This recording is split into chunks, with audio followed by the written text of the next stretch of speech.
Este es El Mundo del Derecho y el Derecho en el Mundo, un programa de análisis, comentarios y discusiones sobre temas de actualidad tratados desde una perspectiva jurídica. Y ahora con ustedes, el doctor Carlos Gabuardi. Bienvenidos a su programa El Mundo del Derecho y el Derecho en el Mundo. En esta ocasión me encuentro con un colega, un buen amigo. Me refiero al doctor José Antonio Sendín Mateos, quien es director de un programa que está a punto de ser lanzado por la Universidad de Salamanca, España. Me refiero a un máster en Teoría del Derecho y Argumentación Jurídica. José Antonio es egresado de la licenciatura en Derecho de la propia Universidad de Salamanca. Posteriormente hizo una maestría en argumentación jurídica y finalmente obtuvo el doctorado en Derecho también por la propia Universidad de Salamanca. Si esto fuera poco, debo agregar que José Antonio es uno de los expertos más importantes en el mundo sobre el pensamiento del filósofo Hans Kelsen, y él pasó 10 meses, en realidad solamente 10 meses de internado, pero un trabajo intelectual mucho mayor en el Instituto Hans Kelsen en Viena, Austria. José Antonio, me da mucho gusto saludarte. Me parece que este programa que vas a lanzar es muy, muy importante. Noto que, por un lado, me llama la atención, se anuncia como título propio de máster y cierra indicando que es un máster profesionalizante de carácter semipresencial. Son muchas modalidades interesantes que valdría la pena explorar, así es que me gustaría, si tú me haces el favor, de platicarme un poco sobre cuál es la visión y contenido que tiene este programa tan innovador y estas 3 características que he observado en el folleto en donde se anuncia el programa, y naturalmente darte las gracias por compartir conmigo estos micrófonos. Bueno, querido Carlos, el agradecimiento es enteramente mío. Es un verdadero placer estar aquí de nuevo en Monterrey. Es la segunda ocasión que tengo la suerte de venir aquí. La primera vez fue en los tiempos prepandémicos, antes de que se produjera este cataclismo que hemos tenido que padecer todos, y eso fue en mayo de 2019. Ya entonces tuvimos ocasión de hablar y de conocernos. De modo que, ante todo, muchísimas gracias por esta invitación que me haces para participar en este espacio. Y también por la presentación que me has hecho. Eres demasiado generoso, y eso es porque me ves con muy buenos ojos. Bueno, pues ciertamente estoy tratando de poner en funcionamiento este máster en Teoría del Derecho y Argumentación Jurídica en mi universidad, allí en Salamanca, en España. Es un proyecto que tiene un recorrido más largo de lo que pueda parecer, pero puesto que, como has dicho, es una titulación semipresencial y implica, por tanto, entre otras cosas, pasar una temporada allí en Salamanca, en nuestra ciudad, en nuestra universidad, la cosa ha debido retrasarse justamente debido a la pandemia. Bueno, me imagino que, como todas las cosas, al final es la punta del iceberg, o como dirían ustedes, la punta del iceberg. Es decir, en realidad hay mucho trabajo de profundidad en un proyecto de este tipo. En efecto, bueno, la propuesta vino del rector de mi universidad, que es el profesor Ricardo Rivera Ortega. Es catedrático de Derecho Administrativo allá y, bueno, está muy informado de por dónde se anda moviendo el derecho también a nivel internacional y de la importancia que tienen estos títulos en materia de argumentación jurídica. Entonces él, pues esto he de agradecérselo enormemente, demostró una gran confianza en mí al sugerirme la creación de una titulación sobre estas materias, ¿no? Yo en aquel momento, de confesarlo, nunca había pensado en involucrarme en un trabajo de gestión de esta naturaleza, ¿no? Porque lo cierto es que es algo trabajoso. Pero bueno, lo afronté con la mayor responsabilidad y también porque entendía que planteaba un desafío para mí. Entonces, desde el primer momento me puse a trabajar en el asunto y bueno, pues contacté con un profesor muy conocido allí en España, en el mundo filosófico jurídico y también un gran amigo, como es Juan Antonio García Amado, catedrático de Filosofía del Derecho de la Universidad de León. Le planteé la cuestión en Perú, allí estamos en la Pontificia Católica del Perú, y bueno, sin tenerlo yo totalmente claro que lo fuera a aceptar, porque él dirige ya una maestría que es enteramente online, pero bueno, lo aceptó y de inmediato, y el proyecto le entusiasmó, porque además, teniendo en cuenta que es Salamanca y que es semipresencial, bueno, pues eso implicaría el que pudiera venir pues mucha gente del mundo latinoamericano. Y a partir de ahí, bueno, pues comenzamos a trabajar sobre los contenidos y el profesorado también, un poquito como decimos en mi país, a salto de mata. La siguiente vez que nos encontramos fue en Guayaquil, Ecuador, y seguimos trabajando el asunto y después, posteriormente también, hasta que ya estuvo el programa completamente diseñado. Oye, una cosa interesante de este programa que tú me has hecho el favor de platicarme y conversar de qué se trata, es que por el título de la maestría, uno pensaría que se trata de una orientación totalmente filosófica, tú siendo un experto en Kelsen, pensaría uno, de pronto le daría la impresión que se trata de una cosa sumamente abstracta, pero veo que el origen viene de un profesor de Derecho Administrativo, que entre tus catedráticos tienes penalistas, tienes gente del derecho mercantil.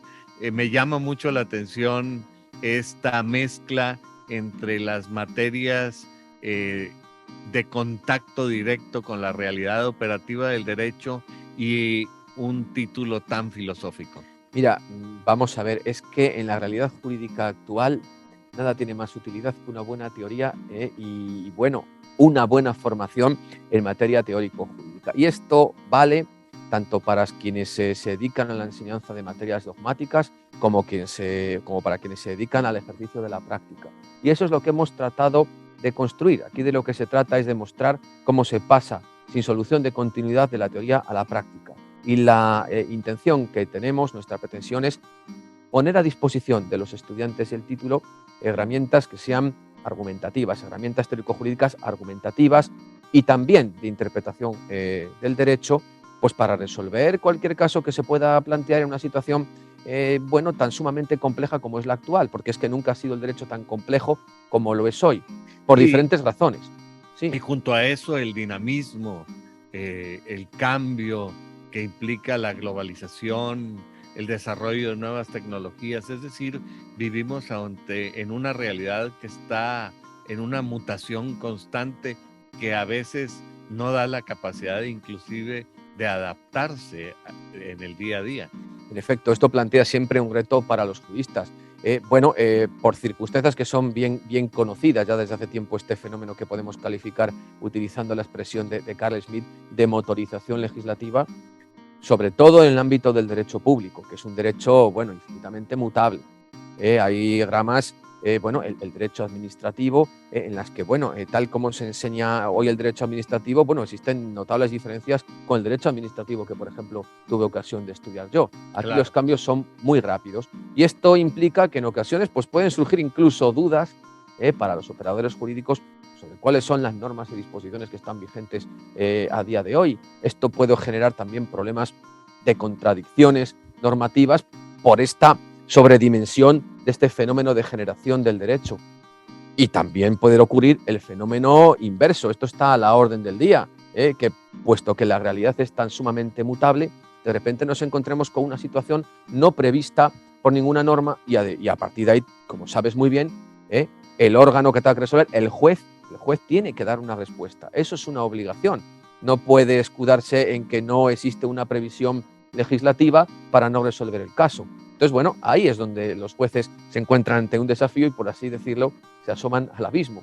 Y tienen que resolver en todo caso. Nosotros lo que proporcionamos son herramientas teórico-jurídicas adecuadas para afrontar estas situaciones. Por esa razón, y respondo a una de tus primeras preguntas, este es un máster de carácter profesionalizante, y va dirigido a la mejora de las capacitaciones técnicas de los juristas. Inclusive, bueno, tú dices de los juristas con estos ejemplos tan claros que estás dando, por ejemplo, el ejercicio de la jurisdicción, finalmente si no encuentra una norma concreta, clara en la legislación vigente, eso no excusa al juez de no indagar en los fundamentos básicos del derecho. Me parece que las herramientas que le ofrece una educación de este tipo a cualquier abogado eventualmente son relevantes. Bueno, efectivamente, por eso yo estoy absolutamente convencido de que la teoría del derecho nunca ha sido tan importante como lo es hoy. Bueno, y por lo demás, pues si alguien está interesado en consultar nuestra página web masterargumentación.usal.es, podrá ver que el máster, aunque está principalmente dirigido a juristas, abogados, también a quienes han estudiado otras titulaciones, bueno, del ámbito también de las humanidades o de las ciencias sociales. Por tanto, no es un máster centrado o pensado exclusivamente para juristas, fundamentalmente sí, pero también otras personas interesadas pueden cursarlo. De lo que se trata es, como decía, de proporcionar ese tipo de herramientas que puedan servir para resolver que son casos que son complejos, pero que se manifiestan en una realidad diaria que es muy dinámica y continuamente cambiante. Bueno, esto me parece muy relevante porque me parece que a lo largo de los años el derecho se ha encerrado demasiado en sí mismo y ha perdido un poco de contacto con la realidad, y me parece que las nuevas tendencias implican la necesidad de moverse no solamente a otras disciplinas. El ejercicio interdisciplinar parece ser una de las características de la realidad actual, sino también me parece que es importante en la práctica jurídica y en la realidad operativa del derecho implicar a otros actores sociales. En alguna ocasión yo le comentaba a alguien que tener una cabeza bien amueblada inclusive puede servir a tareas tan fundamentales como significa ser buen padre de familia, buena madre de familia, un buen esposo, una buena esposa o un buen actor en la sociedad, un buen ciudadano. Bueno, esta es la razón por la que el espectro de las personas que puedan estar interesadas en cursar esta titulación es tan amplio. Estamos pensando en juristas que tienen una vocación fundamentalmente práctica, y aquí pues puede ser, por ejemplo, pues un magistrado de una corte constitucional o de un tribunal superior de justicia, ¿por qué no? Pero también, ¿por qué no? Pues evidentemente un abogado laboralista de Montevideo o de cualquier otro lugar, pero también, por supuesto, otras personas que pueden estar interesadas, pero que no son egresados o licenciados en Derecho, por ejemplo, en periodismo, en ciencia política y de la administración, o, por ejemplo, en traducción e interpretación. Fíjate, allá en la Universidad de Salamanca tenemos una doble titulación, un doble grado, que es de Derecho y Traducción e Interpretación. Y estos estudiantes siempre tienen clase de las materias jurídicas por la tarde. Esta es la razón por la que yo imparto clase a la mayoría de estos estudiantes, porque yo siempre me ocupo del grupo de tarde. Bueno, he de decirlo, son extraordinarios. Sistemáticamente son también la élite de los estudiantes que yo suelo tener, y es particularmente dificultoso para ellos estudiar porque por la mañana tienen materia de traducción e interpretación y por la tarde materia de derecho. Bueno, pues estos estudiantes terminan generalmente dedicándose a realizar traducciones relacionadas con el derecho, pero también, sobre todo, a ser intérpretes en instituciones, en organizaciones internacionales, pues como pueda ser los organismos de la Unión Europea, Naciones Unidas. Bueno, pues también para ellos este tipo de herramientas puede tener su utilidad, que duda cabe. Por tanto, como te digo, el espectro es amplio y creo que puede ser una titulación útil pues para muchas personas que puedan estar interesadas. Este tema de la interpretación es una palabra que por sí misma parece muy sugerente, porque por un lado piensa uno en la interpretación a nivel concreto de la traducción, pero la interpretación parece ser una labor que requiere de un esfuerzo intelectual muy importante, porque hay que interpretar la realidad y los juristas interpretamos el entorno jurídico. ¿Qué me puedes decir de esto? Bueno, en este caso sobre el que vengo hablando, de estos estudiantes que terminan después en instituciones, como puedan ser, por ejemplo, Naciones Unidas y tal, bueno, pues está claro. Es decir, por un lado, han de interpretar lo que se está quizás expresando en otro idioma. Esto puede producir también algún tipo de problema o desajuste a la hora de dar cuenta de lo que se expresa siempre en otro idioma, pero por otro lado también este es un ámbito en el que existe un amplio espacio para el manejo de normas, ¿no? Para el desarrollo también de una actividad que es jurídica, y por eso de ahí la importancia de que se conozcan bien las materias jurídicas para moverse sin dificultad en ese ámbito. Fíjate qué bonito, qué padre que tú incluyas este filo de la traducción.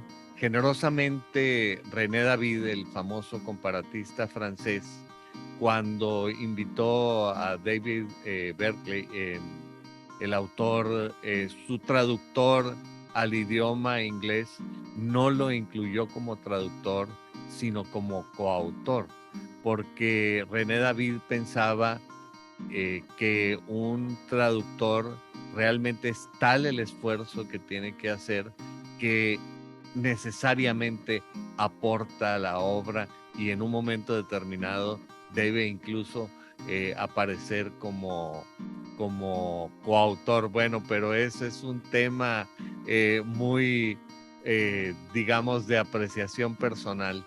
Por otra parte, está la cuestión de tu inclinación hacia Kelsen.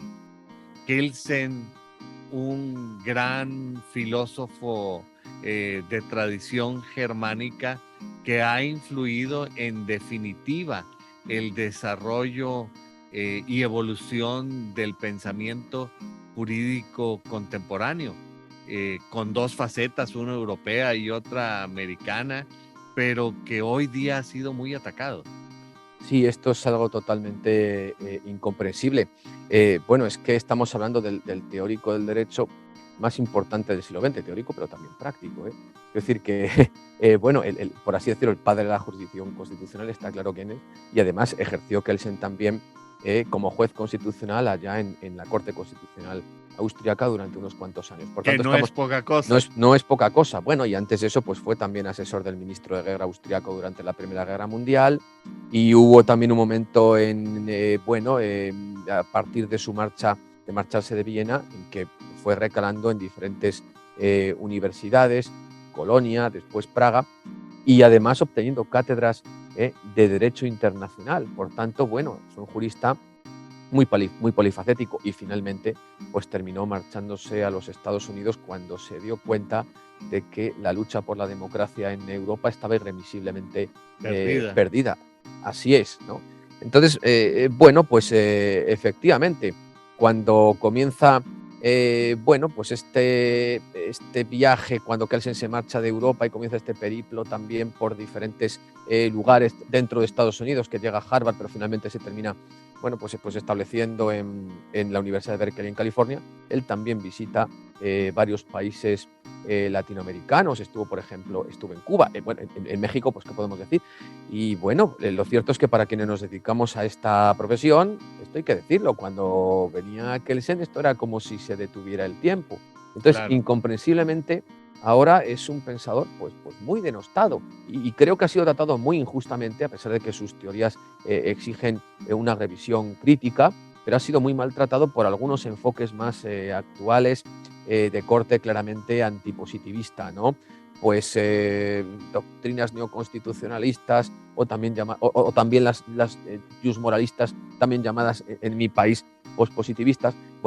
Hay una tendencia excesivamente crítica hacia Kelsen, esto con independencia de que muchas teorías deban, como digo, revisarse de forma crítica, ¿no? En efecto, debemos aproximarnos críticamente hacia Kelsen, pero aún es un referente ineludible para nosotros. Cuando afrontamos cualquier problema de teoría del derecho, aún es muy frecuente y lo seguirá siendo, partir de lo que dice Kelsen, ver cuál es su punto de vista, un punto de vista que seguramente después deba ser abandonado, ¿eh? Pero aún así sigue teniendo pleno valor para nosotros. De pronto me da la impresión de que muchos de los grandes críticos del pensamiento filosófico, concretamente del pensamiento de Kelsen, es porque no han tenido contacto directo con la obra de Kelsen, sino que lo conocen a través de fuentes secundarias. No sé si tú también coincides con esto. Es que eso, querido Carlos, es que esa es la clave del asunto. Esto ya lo decía allá en Salamanca uno de mis maestros, a quien yo también debo tantísimo de mis años de estudio y de formación haciendo la tesis doctoral, como fue el profesor Delgado Pinto, que era uno de los grandes expertos del pensamiento de Kelsen en nuestro país. Bueno, y uno de los grandes expertos del pensamiento positivista también en el siglo XX. Él impartía, allá en el grado del Derecho, un curso de filosofía del derecho magnífico, ¿no? Contrastando a Kelsen y su normativismo con Hart, con Alf Ross también. Era un curso fabuloso aquel. Y bueno, Delgado Pinto lo decía, bueno, todo el mundo habla de Kelsen, pero ¿quién lo ha leído? Y de algún modo todo el mundo pues se siente esa inclinación a opinar sobre Kelsen atribuyéndole cosas, bueno, que no se le pueden atribuir de ninguna de las maneras. En algún caso se escuchan cosas absolutamente disparatadas, como si su teoría del derecho de alguna forma pudiera servir o haber servido de sostén a regímenes autoritarios o totalitarios como pudiera ser el nacionalsocialismo, nada más lejos de la realidad. Sí, Kelsen defendió consecuentemente una teoría de la democracia representativa, de la democracia parlamentaria, y fue absolutamente consecuente con esos ideales hasta el final. Desde una visión también liberal demócrata, él representó un ideario liberal democrático, bueno, con ciertos matices, eso podríamos decirlo también, pero bueno, lo que no se puede dudar es que lo hizo de forma consecuente hasta el final. Y hay alguno de sus escritos de comienzos de los años 30 en los que muestra que es plenamente consciente de que esa lucha por la pervivencia de la democracia en Europa está perdida, y lo dice con enorme desazón, y vemos ahí al Kelsen que se expresa con mayor sentimiento y mayor preocupación, y clama que el lema más repetido de aquella época era autoridad y no mayoría. También en el ámbito académico, donde siempre debe producirse una respuesta clara cuando la democracia se ve sujeta a algún tipo de desafío, como ocurre también en nuestras sociedades actuales. Desde la universidad hemos de dar una respuesta clara. Y fue para él muy doloroso comprobar cómo tantos y tantos académicos reputados en aquel tiempo, bueno, pues no hicieron nada por tratar de frenar desde las instituciones universitarias y académicas lo que estaba ocurriendo. Y él lo dice muy expresamente en algún escrito: ellos siegran la grama sobre la que se sientan, dijo. Y con toda la razón del mundo. Con gran dolor pues tuvo que abandonar Europa, como también lo hicieron pues tantos y tantos grandísimos maestros de mi país, de España, los grandes maestros de la Universidad de la Segunda República Española, que tuvieron que abandonar mi país. Y bueno, de eso se beneficiaron también muchas instituciones académicas acá en América Latina, que recibieron muy generosamente a todos estos grandes maestros.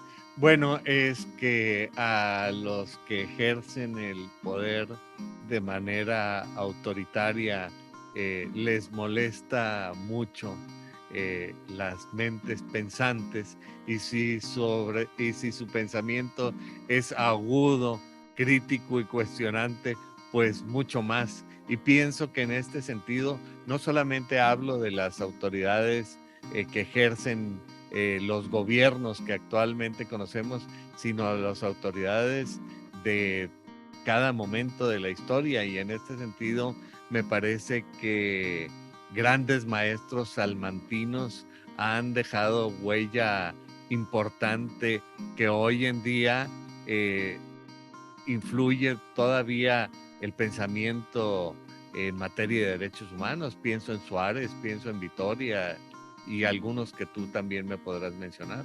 Bueno, desde luego, es que el origen de esta preocupación por la protección, por la garantía de los derechos humanos, habría que cifrarlo justamente en la Escuela de Salamanca, en sus maestros.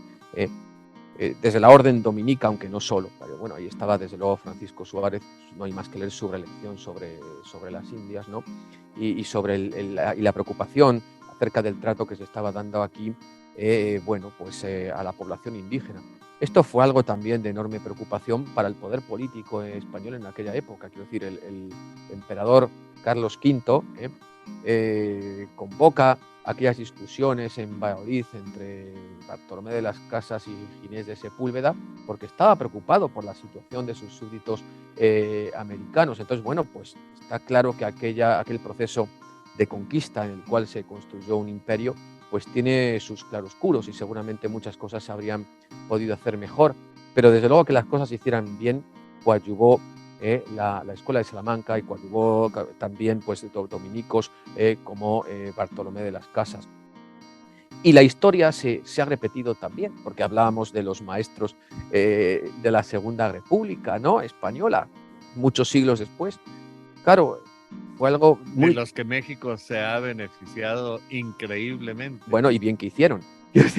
Esto ayudó también, desde luego, a un ascenso de alguna universidad, de la UNAM, sin ir más lejos, y también de otras universidades e instituciones de América Latina.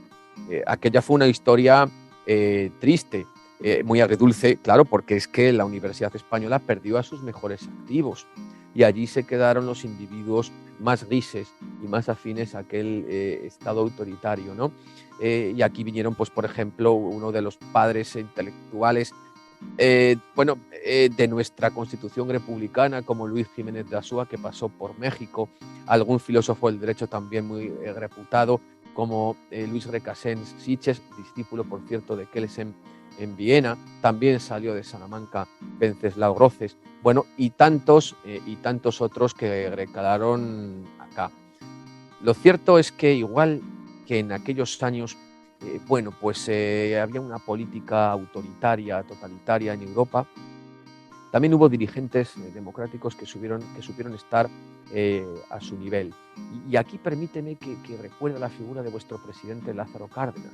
Esto es algo que merece ser recordado. Yo creo que es muy importante. Es importantísimo cuando uno pasea allá en Ciudad de México por la zona de Condesa y se encuentra ese monumento de esa mano abierta, que es un homenaje a Lázaro Cárdenas, pero también es un homenaje a los republicanos españoles que recalaron acá, ¿no? Bueno, ahí está esa historia agridulce, triste, pero también feliz de esos niños de Morelia acogidos aquí, la extraordinaria generosidad que se tuvo por parte de las autoridades mexicanas de entonces, porque no se limitó Cárdenas simplemente a recibir a los españoles que llegaron acá, sino que su actitud fue mucho más proactiva, envió buques hasta 26, creo recordar, si no me falla la memoria, barcos a recoger a los españoles, mandando los barcos a la cornisa cantábrica mientras aún no cayó en manos del bando nacional y siguió recibiendo a los españoles. Entonces, permíteme un pequeño comentario.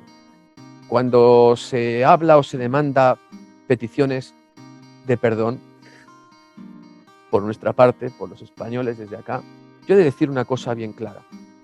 Un español, si es bien nacido, y sobre todo si es un académico, cuando piensa en México ha de pensarlo o ha de hablar sobre todo en términos de la más absoluta gratitud. Y así es como yo lo hago, como español y también, como alguien que tiene una mentalidad política republicana. Y yo pienso, si a día de hoy se produjera algo parecido, que no hemos de descartar que pueda ocurrir algo parecido allá o acá. En cualquier parte del mundo, en realidad. ¿A quién se iba a imaginar Ucrania y lo que está sucediendo? Bueno, en ¿verdad? efecto, yo me pregunto, ¿cómo reaccionarían los líderes democráticos de hoy? ¿Tendrían la misma altura y la misma dignidad que un Lázaro Cárdenas? Yo eso me lo pregunto. Quiero insistir en eso. Gracias, México. Mira, llevo unos días visitando de nuevo tu país y esto es una cosa absolutamente formidable. Yo no puedo sentirme extranjero, es imposible, no puedo sentirme extranjero en un país como el vuestro. Bueno, estas muestras de gratitud son nada más que ejemplo de tu generosidad, pero debo decirte, a guisa de corolario, que no es casualidad que estas tierras hayan recibido el nombre de Nueva España, y que tengamos el patrimonio común de la lengua, de la visión filosófica y todas estas cosas, aunque son accidentes de la historia. De pronto, si uno toma perspectiva, se daría cuenta que este fenómeno de maltrato a los intelectuales no es un fenómeno nuevo y que inclusive en Salamanca ya en 2 ocasiones se ha comenzado la cátedra con las palabras como decíamos ayer. Sí, claro, como ocurrió en el caso de Fray Luis de León. Efectivamente, bueno, es que en aquella época pues Y fue del propio Nobel de Medicina tan connotado rector de la Universidad de Salamanca. de medicina, dices. Sí, cómo no. Como rector de la Universidad de Salamanca recuerdo yo a Miguel de Unamuno. ¿Te refieres a Unamuno? Ahorita Sí, entramos en ese sí. tema, pero habla de Fray Luis de León. Bueno, sí, bueno, que era un pensador pues del siglo de oro y en efecto pues pasó una temporada larga en prisión y bueno, pues efectivamente, como tú bien dices, esa anécdota, ¿no? Después de salir de prisión, pues llega de nuevo a su aula y entonces él pues, dice esa frase decíamos ayer, bueno, pero ¿qué le vamos a hacer? Es que yo de algún modo imagino que lo tendría interiorizado, así funcionaban las cosas entonces y habría que contar con ello.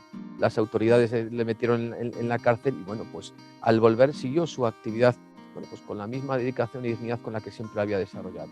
Y luego, bueno, pues en el siglo XX el caso de Miguel de Unamuno es bien conocido. Hubo un momento en que parecía que no terminaba de ser muy claro con respecto a ese bando nacional franquista y tal, pero hubo un momento en el Paraninfo de la Universidad de Salamanca donde dijo algo que desde luego a las autoridades no les gustó nada. Eso que se dice del venceréis pero no convenceréis y tal. Bueno, no existe una prueba fehaciente de que esas fueran expresamente sus palabras, pero lo que pronunció entonces en presencia de algunos personajes prominentes de aquel bando nacional como fue Millán Astray, el fundador de la Legión, evidentemente no gustó nada a las autoridades. De hecho, al salir de allí, pues se le recluyó en una casa donde permaneció hasta su muerte poco tiempo después. Algo muy parecido a lo que hicieron los nazis en Alemania con un compositor de la talla como Richard Strauss. Ocurrió algo muy parecido, ¿no? Y como lo que hizo la Iglesia Católica con Galilea. Efectivamente. No, bueno, claro, es que ahí estamos ante poderes que no admiten el menor margen para la disidencia, ¿no? Entonces, bueno, esta es la pulsión de quienes tienen una idea de ejercicio autocrático del poder. Pero en la medida en que se difunda los hábitos del pensamiento y los métodos del pensamiento y la escuela de pensamiento crítico, como están haciendo ustedes en Salamanca a través de toda su historia y particularmente con esta maestría que tú diriges, me parece que se está contribuyendo verdaderamente al mejoramiento de la profesión y por qué no con la educación se mejora el mundo y se hace una proyección de esperanza hacia el futuro. Yo desde luego así lo veo. Este es el motivo por el que yo quise siempre configurar esta titulación como semipresencial. Evidentemente, bueno, esto implica una primera etapa en la que han de seguirse los estudios, las asignaturas online. Todas las asignaturas de la titulación tienen una parte que es online y una parte que es presencial. Y este yo creo que es uno de los grandes valores de mi título, porque esto implica ir a pasar 5 semanas, quizás un poquito más, allá en Salamanca, ¿no? En un ambiente universitario de una ciudad pues muy antigua, muy acogedora, donde la vida es muy sencilla y cómoda. Y donde cada piedra te habla de toda esa historia, no solamente jurídica y universitaria, sino incluso literaria. Pienso en el Lazarillo de Tormes. Por supuesto. Y bueno, y me gusta además, fíjate, que hables de la piedra de Salamanca tan característica, con esa tonalidad ocre que tiene, y que además muta, cambia en función de cuál sea la hora del día. La piedra de Salamanca, esa piedra de Villamayor, claro, a la que tanto le debemos, bueno, es que no tiene las mismas tonalidades por la mañana cuando sale el sol que por la tarde al atardecer. Entonces es muy bonito también ver esos cambios, bueno, pues en los claustros, como puede ser, por ejemplo, el claustro del convento de San Esteban, donde fue a entrevistarse Cristóbal Colón con Isabel la Católica, y a partir de ahí se decidió la financiación de la expedición de Colón. Eso fue en Salamanca, en el convento de San Esteban, o en el Colegio Mayor Arzobispo Fonseca, también conocido como el Colegio de los Irlandeses. Que debo decirte que en el Colegio Mayor del Obispo Fonseca fue el lugar donde me hospedé por primera vez en la primera ocasión que estuve en Salamanca. Bueno, pues ya pudiste entonces disfrutar de ese ambiente tan escolástico, sobre todo cuando el tiempo es bueno, es formidable. Cuando uno sale por las mañanas bueno, de su habitación, que la disposición es pues la de un claustro antiguo, y mientras uno va en dirección al restaurante para el desayuno, pues bueno, es que eso es, bueno, es impagable. Y esto es algo de lo que ofrecemos. Es que uno de los grandes activos... Es que es una experiencia, ¿sí? La educación es una experiencia vívida. Esa es la cuestión, ese es el asunto. Es que, vamos a ver, estamos hablando de nuestra ciudad y de una universidad que en 2018 cumplió 800 años ya, alma mater de las universidades del mundo latinoamericano, y fue además el modelo que sirvió para la fundación de las primeras universidades acá en América. Y en algunos casos, puesto que hablamos de edificaciones y de patrimonio histórico-artístico, bueno, la disposición incluso de la propia edificación es muy similar, con la diferencia quizás, bueno, de que aquí existen construcciones más de carácter colonial, pero si uno ve la disposición que tiene el edificio, por ejemplo, de la Universidad del Rosario en Colombia, bueno, pues eso se ve, eso ahí está. Entonces, bueno, la impronta de Salamanca perdura a día de hoy todavía en América Latina, y esto significa algo. Mira, en una ocasión, también justamente en 2019, antes de la pandemia, tuve ocasión de andar yo también por el Perú, y estaba allí en la ciudad de Arequipa, y bueno, pues había unas elecciones a gobernador, creo recordar, a lo que fuera. Y entonces, pues por allí pues pasaba un vehículo publicitando a uno de los candidatos, fulanito de tal, doctor por la Universidad de Salamanca. Bueno, esto en el mundo latinoamericano todavía significa algo, y por eso defiendo que es uno de los grandes activos, sin ninguna duda, de mi máster. Además, mira, todas las evaluaciones se realizarán en la etapa online, y en la etapa presencial no habrá evaluaciones de ningún tipo. De lo que se trata es de que quienes cursen el máster disfruten, estén en contacto con los profesores, en ese entorno, con los conferenciantes invitados, que tenemos también una lista y una nómina de conferenciantes invitados de enorme prestigio. Y de eso es de lo que se trata. Podría haber hecho una titulación enteramente online, pero yo mismo no la habría disfrutado. Entonces, si las cosas no terminan de salir como a mí me gustaría, bueno, pues en ese caso, pues dedicación no me va a faltar. Pero estoy convencido de que va a tener un enorme éxito, porque la Universidad de Salamanca siempre ha tenido ese enorme atractivo para los latinoamericanos. Estoy seguro que así será, y cada comentario que haces me evoca 1000 recuerdos y 1000 pensamientos, incluyendo uno que tiene que ver con la mitología griega, en donde Cronos era un titán que incluso superaba a los dioses, y Cronos se nos impone nuevamente, y desafortunadamente el tiempo se nos está agotando, no el tiempo de la vida, afortunadamente, sino el tiempo de este programa. Pero antes de cerrar, José Antonio, yo quisiera que tú dirigieras un mensaje al público que semana a semana nos hace el favor de privilegiarnos con su presencia y con su escucha. Bueno, ante todo, querido Carlos, muchísimas gracias por este tiempo que me has concedido. Ha sido estupendo conversar contigo, y espero que sigamos teniendo ocasión de hacer estas cosas. Así será. Por supuesto. Y bueno, pues en segundo lugar, ¿qué puedo decir? Estoy encantado de estar una vez más en México. Esta es la tercera vez. Es un país fascinante, o una colección de pequeños países que te subes al avión en una ciudad y bueno, aterrizas en un lugar que no tiene nada que ver, y que tendrá que ver Monterrey con Chiapas, o que tendrá que ver pues Monterrey pues no lo sé, con Querétaro o con Guadalajara, o con cualquier otra ciudad. pero es el mismo país y es igual de fascinante allá donde te desplaces. La gastronomía, todo, y también, por supuesto, la amistad. Yo he de decir una cosa, tengo la enorme suerte de tener en México estupendos amigos, algunos de los cuales conocí hace unos años en España, ya cuando cursé aquella maestría que mencionabas. Bueno, siempre se ocupan de mí y bueno, son muy buenos amigos. Presumo de tener seguramente mejores amigos acá que allá. Entre ellos, mi mejor amigo de la infancia, desde que teníamos 4 años, que vive en Monterrey desde hace ya, no sé si son 18, e hizo su vida aquí. Eso demuestra que México es un país acogedor para todo el mundo, para los españoles seguramente lo es especialmente, por todo lo que tenemos en común, por nuestra idiosincrasia compartida, por nuestro idioma, por supuesto, pero también por algo muy importante que yo he podido detectar, nuestro sentido del humor que es muy, muy parecido, y también nuestras preocupaciones y nuestros afectos.